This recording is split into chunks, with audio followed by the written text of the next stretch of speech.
Continuity at Westminster Abbey. In January 1066, King Edward the Confessor lay dying at his palace in Westminster next to the River Thames. Though childless, he must have taken comfort knowing that his greatest legacy and the work of 20 years, the great Benedictine monastery church of Westminster Abbey, was all but complete. Edward had planned this church to be his final resting place, and in fact the church would become the royal mausoleum, housing the tombs of 30 kings and queens. After Edward's canonisation in 1161, the most prestigious place for royal burial was around St Edward's Shrine. Many of the most famous medieval kings are buried here: Edward I, Richard II, and Henry V, to name but a few. By the late 14th century, there was no more room for royal burials around St Edward. And when Henry Tudor became king, he was forced to seek an alternative final resting place. Henry decided to build a new Lady Chapel at the east end of Westminster Abbey that would surpass the glories of the 13th century church in terms of beauty and architectural splendour. This would be the final resting place of the new Tudor dynasty. What do you think? Did Henry achieve his goal? Henry and his wife Elizabeth of York are both buried here. Although Henry VIII chose to be buried elsewhere, the bodies of the other Tudor monarchs, Edward VI, Mary I, and Elizabeth I, all lie within this chapel. In a church, the east end is usually considered the most holy. Henry's Lady Chapel lies at the east end of the church, and his tomb is situated directly in line with the shrine of St Edward. This visual line of continuity stretching back from Henry VII to St Edward was a carefully managed piece of Tudor propaganda. Throughout the Middle Ages, it had been important for kings to be seen as having a connection to the saint, who was not only the patron saint of England, before St George replaced them in the 14th century, but also the patron saint of the royal family. Burial at the Abbey is not the only reason for the close connection between the royal family and this church, of course. From 1066, all coronations have been held here too. In 1485, Henry Tudor defeated King Richard III at Bosworth. Despite being crowned at the battle site, it was essential for Henry to have a formal coronation at Westminster Abbey to help legitimise his claim.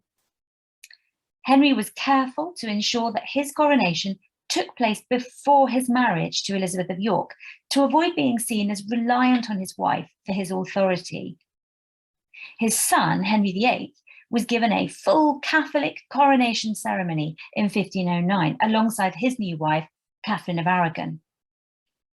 Despite the religious upheaval of the subsequent years, it's interesting to note that Elizabeth I's coronation in 1559 was the last Catholic coronation ceremony to take place in the Abbey. As a Protestant, Elizabeth had managed to insist that the Gospel readings take place in English as well as in Latin, but that was the only nod to her faith permitted during this significant occasion full of tradition.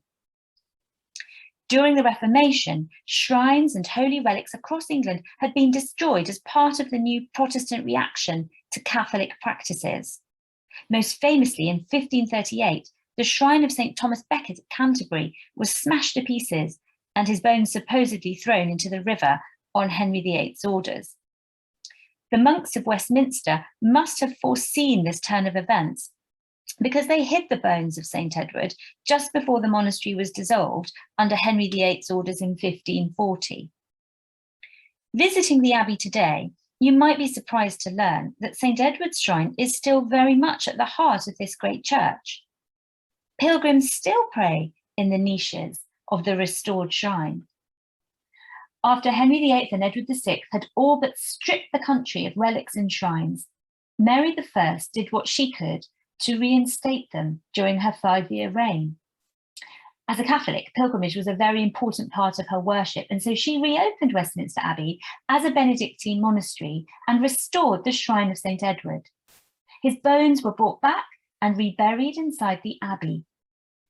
Elizabeth's policy of finding the via media, or middle way, between Protestantism and Catholicism meant that although she was responsible for finally closing the monastery at Westminster, she did permit St. Edward's Shrine to remain.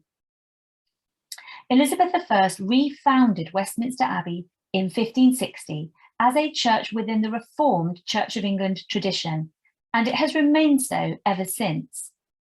The Shrine of St. Edward is open for private prayer still, and pilgrims still visit the site and pray for healing, just as they did throughout the Middle Ages. As you sit or kneel inside the sacred space, with the light filtering through stained glass, the royal tombs all around, the feeling of connection to the medieval past is tangible.